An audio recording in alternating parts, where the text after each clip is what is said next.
En este video vamos a hablar de una aplicación que te ayudará a mantener tu smartphone seguro frente a hackers. Lo primero que debes hacer es instalar esta aplicación en tu teléfono Android. El nombre de la app es Safe y el enlace está en la descripción. Puedes descargar la aplicación desde allí. Después de instalarla, ábrela. Cuando la abras por primera vez, verás una interfaz como esta. Haz clic en el botón Next. Después, vuelve a hacer clic en el botón Next. Cuando todo haya terminado, haz clic en el botón Finish. Al hacerlo, verás el mensaje Analyzing App. Espera unos segundos para que el proceso termine. Cuando finalice, podrás ver la puntuación de tu dispositivo. En mi caso, es 3.27. Si quieres ver más detalles, solo tienes que deslizar hacia arriba. Al hacerlo, verás los resultados detallados. Mi Configuration Score es de solo 2.54.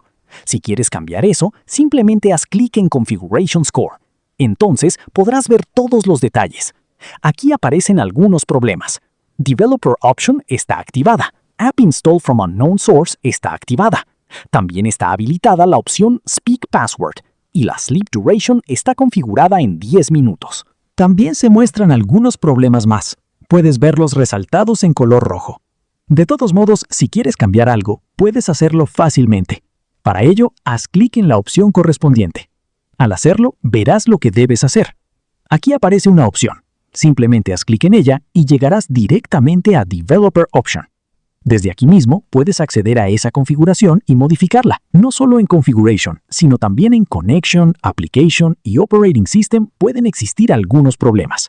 Si quieres corregirlos, puedes hacerlo sin dificultad.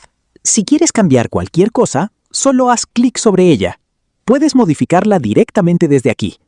Es una aplicación interesante para tener en tu smartphone. Así podrás conocer mejor la seguridad de tu teléfono.